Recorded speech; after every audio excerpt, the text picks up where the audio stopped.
Hello, everybody, and welcome to the Glory Reds podcast. It's your boy Don Benito, and it is deadline day, ladies and gentlemen. Everything that we need to do needs to be done today. If there are players that need to go out of this club, they need to get out today.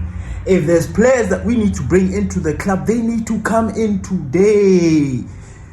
Ladies and gentlemen, let's dive into the latest of today. Anthony has joined Betis on a permanent, which, by the way, good riddance. Jadon Sancho apparently is now moving on loan to Aston Villa. You know what, guys?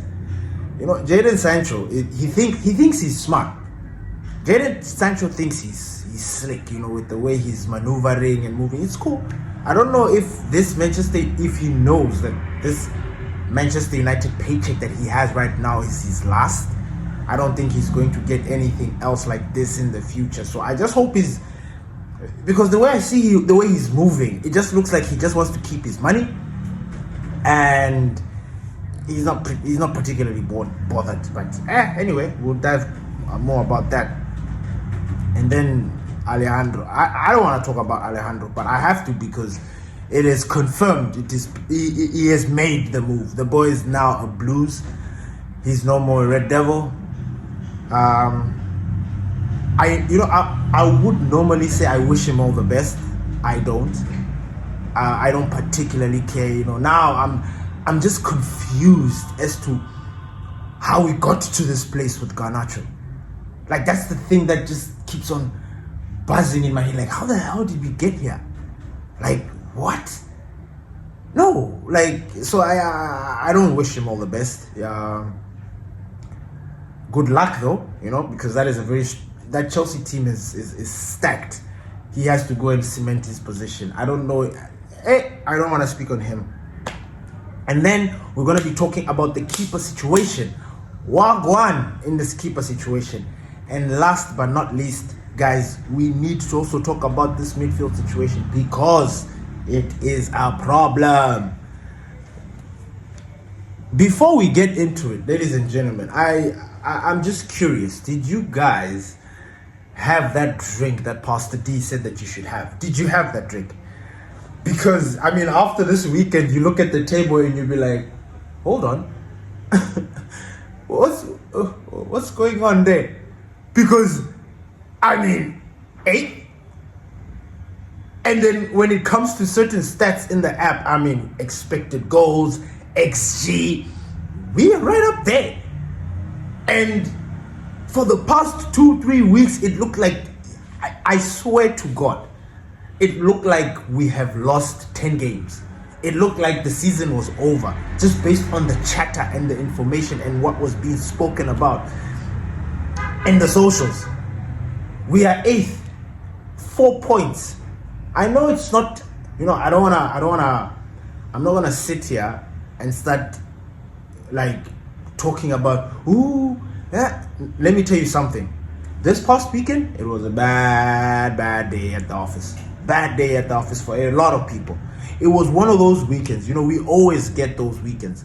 Unfortunately, I wasn't expecting it this early, but we always, in every football calendar, every single year, we always have a weekend where things don't make sense. Football makes no sense. The scores make no sense. Small teams beating big teams. Some bizarre, weird calls from the referees and all that bullshit. It always happens every year without fail. Without fail, it always happens. I wasn't expecting that to happen soon. Because this was it. Arsenal lost to Liverpool. Man City lost. Barcelona drew to Rayo Vallecano, which by the way, you know what I'm saying. I'm just talking about that. Inter lost. You see where I'm going with these things? It's some weirdness in the football world. Maybe it's like the football gods are just annoyed because of everything that's going on, so they're just trying to put things right. Just maybe balance the scale or whatever. I don't know. But this weekend was like that. Fortunately for us, and like we spoke about, we needed that win. That win against Burnley was a must. But at the same time, we didn't need to lose. My motto this season, and this is how I'm going to take things. I don't want to stress myself. I don't want to die. But if I will only be upset if we lose the game, especially if we lose those games that I expect us to. If it has taken us such a long time for us to get back into the game, right? Then I don't mind us scrambling for a draw. I don't mind, even if the opponent is easy, because sometimes these things happen. For example, let's just say against Burnley. Let's just say they held us. Let's just say they held us up until the 90th minute. Let's just say we never got that penalty, right? It's Burnley. We're supposed to dispatch them, right? But we didn't. We are at this point where we draw. I would take the draw all day, every day. I don't want to concede. I don't want to lose points this season. This season, I don't want to lose points. Last season, we lost points. Points that we shouldn't have lost. And that is the issue that we're going to be facing. But remember my prediction, what I spoke about. I spoke with confidence. I said we're going to be 5th. And remember, beginning of this season or during the transfer window, I had been talking from a place of caution, right? Because I'd been following Ineos. I'd been following everything that they've been doing, what they've been saying, all these things, because they told us. I'm not going to sit here and act like I didn't see this. I'm not going to sit here and act like I didn't hear this or I didn't talk about this. We did. Ineos told us that they don't have money. They were preaching to us that the club is hemorrhaging money and blah, blah, blah, blah, blah, blah, blah, blah, blah, blah. This transfer window, they go and buy Mateus Cunha, Brian Mbeumo, Benjamin Sesko. Now we want them to buy a position that it actually matters. There's a problem. Oh, there's no money. Oh, we need to sell. Fine. We've sold Anthony. Sancho's going. Garnacho's gone. Rashford is gone on loan. What is it? We've got also other players gone. We are freeing up money so that you guys can go out there and get a midfielder. This is deadline day. And it doesn't even look like Manchester United is in for a midfield. And with that being said, now it makes my position in my prediction a little bit shaky. Because I kid you not, when I gave my prediction of 5th, I gave it out of confidence that the club is going to provide for Ruben Amorim. The club is going to give him the players.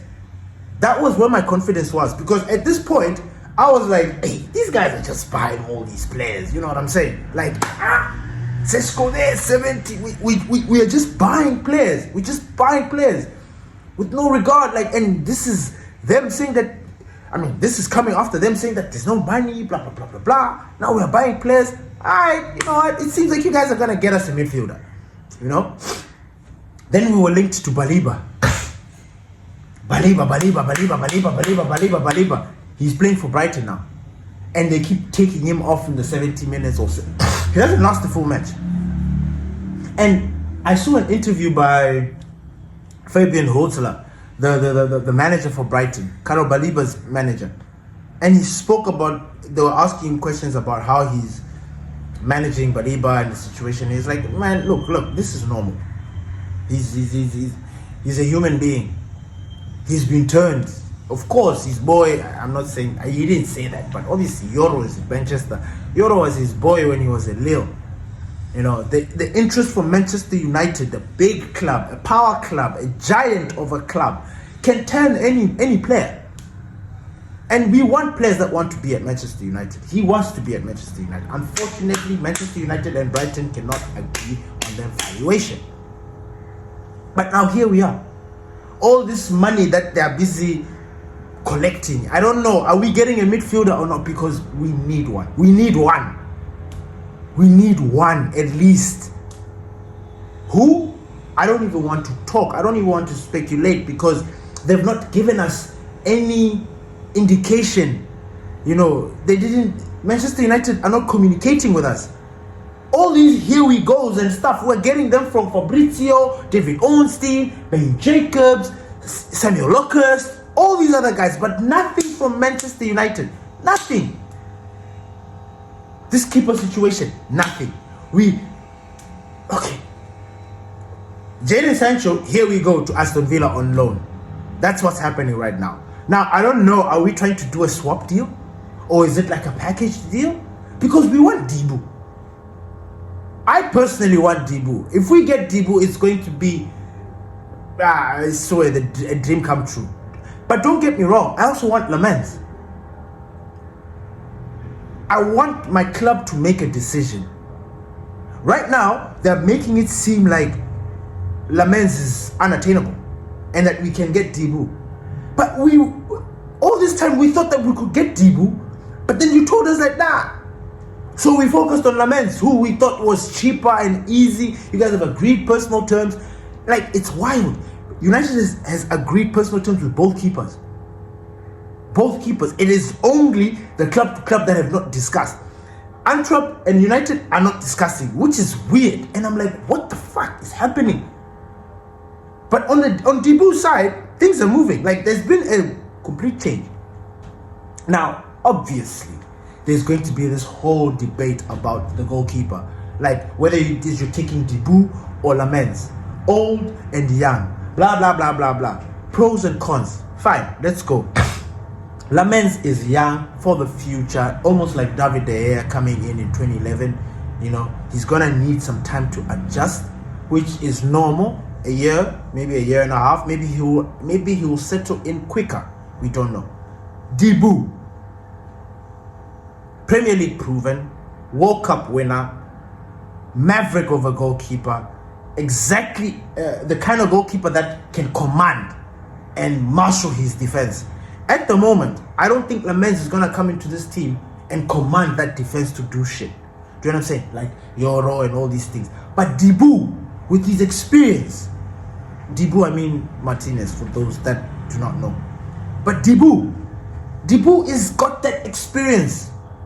He's got that experience and we can do a lot. Now, it's all about valuation and what. He hasn't played for Villa. You saw it. It's like I was about to speak Spanish. Oh, saw it. Anyway, you saw Unai. What's the goalkeeper say? Marco Bizot. Like, he's not having it. So it means Martinez is done. Now, this is transfer deadline day. As you know, anything can happen. Anything can fly. One thing that I'm just praying and hoping and got my fingers crossed, anything like that, it is the midfielder. We need somebody to come in. Like, look, Kobe Menu at the moment, I don't know if he's settled. I don't know if his mind is right.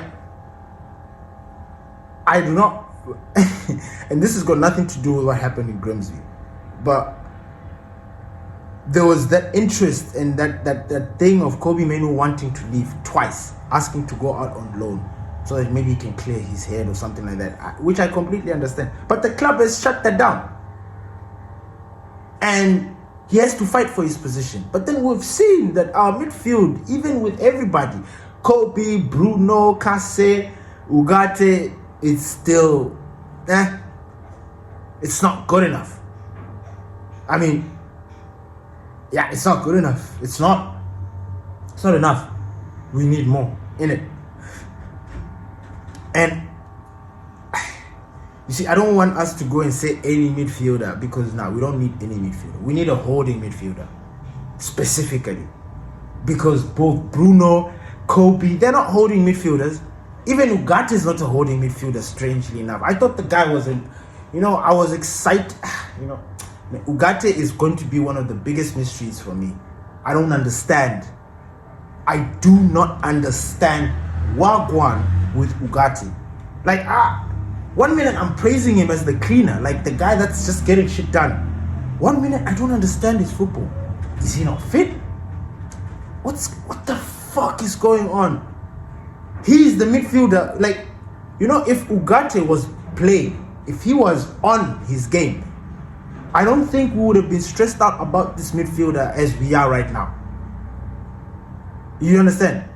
Because we have Ugarte. Ugarte is supposed to be doing this job. But no. PSG did another one on us. And I think this should be a message to Manchester United. Like, look, guys, we understand that sometimes we need to buy players, but do your fucking research. Do your homework. Like, why did Ugarte fall out at PSG? Why? Why did PSG break the record or spend all that money buying João Neves? Why? And still have Ugarte there? Why? Why were they comfortable with letting him go? Why? Is it an attitude thing? What's the story there? Like, we need to talk about that. Like, So with the whole goalkeeper situation as well, Dibu is like, he ticks all the boxes of experience and people that have been in the league. Premier League proven. He's been in the league. World Cup winner. Lammens has not been in the Premier League. The Premier League eats people alive. But he's young. He's for the future. But at the same time, Dibu, goalkeepers don't age the same way like everybody else. They get better as they get older. Like, when we get Dibu, I have got the Van der Sar image in my head. Because we bought Van der Sar when he was, 30-something. He was in his 30s. We brought him to Manchester United. And look what that man, that mountain of a man, that wall of a man did for us. So I'm expecting the same thing with Dibu. So anyway, we'll see how more that pans out. But yeah, it's like I said, man. Manchester United, we need a midfielder. If you look at that game against Burnley, and I'm not pointing any names, I'm not pointing any fingers at anybody, but that midfield is done. Not done as in like it cannot compete or anything like that. Nah, it's just dysfunctional at the moment. Now, I don't know if, and take this with a pinch of salt, I don't know if this, like, some of those guys are not yet really 100% match fit. I don't know, like, I don't know. I don't want to say it because we've been following the preseason. So it's kind of like impossible to say that. But there's this element of liking something in that midfield. And I don't know if these guys have that thing. Like, I'm trying to gauge it to see if that is really the true issue here. But no, we just need an extra man. Toby Collier has been sent out on loan. Like, we have done all these other deals, and I hope these guys have been collecting money because, guys, we do need that midfield. And wouldn't it be a Manchester United thing if they, this is our club, they go out, splash on players that, okay, we want, but we don't really need. We've been talking about, did we need two number 10s in Mbuemo and Cunha? And of course not. We needed just one. And then probably a striker and then a midfielder. But we weren't going to go two 10s and a striker. Now, if you look at it, that is a good-ish because you're trying to solve a problem at Manchester, which was the goals. But then it's completely new. And you've got the biggest issue that is in that midfield. And you're not solving that problem.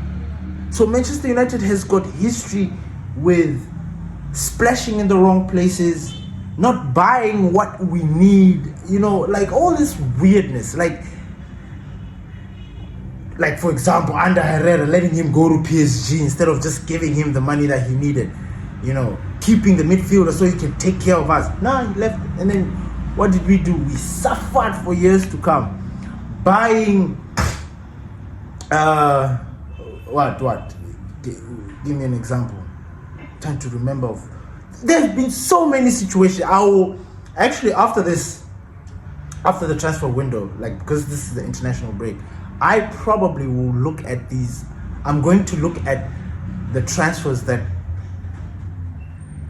could have been at Manchester United, so I can jog myself, so I can remember, just so I can remember what this club has put us through when it comes to transfer windows, so that I can have an idea of like, so this is how they go. Because now, we need players. Manchester United need players. We're sitting here thinking, no. By the way, can people stop saying that Diego Leon, like we bought Diego Leon a season before he came. He was just announced when he came here. So people need to stop making Diego Leon look like, I think we bought Diego Leon when Erik ten Hag was still there. Yeah. Let's just fact check me. Just please, somebody, leave it in the comments. We bought Diego Leon when Erik ten Hag was still here. So people are making Leon look like the Gaffer's signing. It's not. The only Gaffer's signings that I know is Dogu,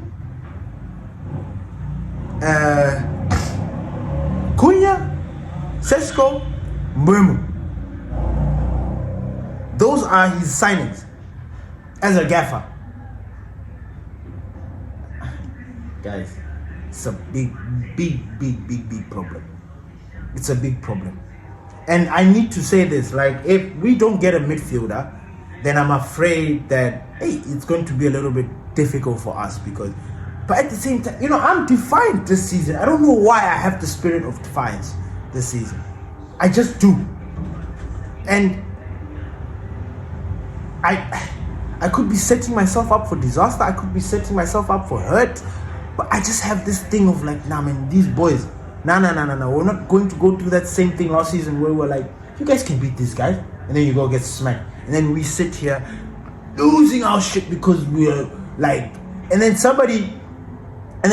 like, there will be somebody who will be like a fan who will sit there and be like, why are you upset? Like, this team is useless. Like, we've been saying this team is useless. There's always going to be that moment in that season. I don't want that. I'm going to go with them with the highs and the lows. Like, this thing of like, why are you upset? Dude, why am I upset? I'm upset because my team is supposed to smack this team up. And here they are busy fooling around. Yeah, but what were you expecting? This team is useless. We're not making it in top 10. And you'll be like, look, this is not the kind of what do you mean we can't make it in the top 10? What the fuck? What do you mean we can't? It's your club. You're supposed to be so. Now we don't have strikers. Now our team is useless. These are the kind of conversations that Man United fans have amongst themselves. Look at how toxic it is. We're supposed to be leaning on each other like, hey guys, we lost. Yeah, we lost. We're not supposed to do this. Not like, why are you getting pissed off? Why are you getting upset over this thing? Like, and it's like, okay, like, am I not supposed to be upset when my team lose? Like, screw you, bruh. So, I am defiant this season. I have been following them very carefully, been following the club. I'm defiant. Burnley, we just made it. That penalty, we just made it. But I'm happy that we got the win because that win was needed. We can't be having these starts to the league like this. No. And as it stands right now, the league is very much open. Like, the difference between ourselves and number one is 3 points. Let that sink in. 3 points. A game. I don't think we need to panic from this moment forth. No. And I like how my gaffer said it. We're taking every game, each game at a time. We're not doing this thing of like getting ahead of ourselves. Each game. And I'm going to be doing the same thing. Each game at a time. Because I've got all the time. This season we're not playing in Europe. We're chilling. Just playing domestic football. Done. So I'm excited about that. But we need transfers. So yeah, let's just round up what we've been talking about in this episode. Anthony is going to is gone. Sancho buy on loan. Garnacho, we all know he's been gone. There's a story that is brewing between Manchester United and Emiliano Martinez, aka Dibu. That is brewing. And then we were also talking about the midfield situation. Like Manchester United really needs to do it, and it is today. After today, there is no today. Yeah, you have to do it today. It is today that we must get these players. Today, please, today. Goalkeeper, midfielder, surprise us. Deadline day always full of surprises. I mean, look, Erik ten Hag has just been sacked after 2 games. Like, I just got that while this, like, I think before I started recording that, I saw this story for Erik ten Hag, and I was surprised. Now, I'm not saying that, I will not say anything because, yeah, Erik ten Hag is in the past, but yes, he has been sacked. You know, there's a lot of stories that are happening. You look at Donnarumma is already now going to Man City. Man City bought Trafford, like, and then there's that Edison is gone to Fenerbahce, and this one is gone to there. Like, things are happening. So please, Manchester United, from the bottom of my heart, I beg you guys to get us a midfielder, a holding midfielder, a box-to-box, somebody that's going to be there to support Bruno. And if Bruno's not playing, to support Kobe, because at the end of the day, that's what it seems like. We're looking for that midfielder that's going to complement Bruno and Kobe. That's just how I'm reading things. Take it how you want to take it. But that's how it is. Kobe Mainoo doesn't understand that Bruno is in his final, like the last. Bruno's soon leaving Manchester United, ladies and gentlemen. Remember, there's that conspiracy that's flying. We're not talking about it now, but there's a feeling that Bruno will soon leave Manchester United. And the person that's supposed to replace Bruno Fernandes is Kobe Mainoo. And Kobe Mainoo wants to leave because he couldn't have it. Like, he's stressed or whatever. Do you see where I'm going with this? He's a child. He just needs to sit put and fucking wait for his fucking position. Wait, Kobe, wait. There's nothing else. Just fucking wait. Be patient. Then from there, that throne is yours. Then from there, we will see. Then we will see from there, because I'm telling you, Bruno's not lasting. These stories that have been coming with Saudi Arabia and all that other jazz. Bruno is soon going. And Manchester United are going to pocket money, I'm telling you. Anyway, we're just waiting to see, but he will. Kobe Mainoo needs to just be level-headed. If Kobe, like Kobe, if he leaves, that would be the most stupid move ever. Because the club don't want to get rid of him. You know, so, anyway. Thank you, everybody, for listening to the Glory Reds podcast. And thank you for our new subscribers. Oh, we appreciate you guys, man. You guys are making us smile. Please help us get to 150. Please don't forget to smash a like, smash that notification bell, so that you do not miss out on any Glory Reds news. Because today there's going to be some juicy stuff. So anytime we could be coming out with the breaking news or here we go. So please stay tuned for that. Don't forget to hit that notification bell, that ding. Don't forget. Without further ado,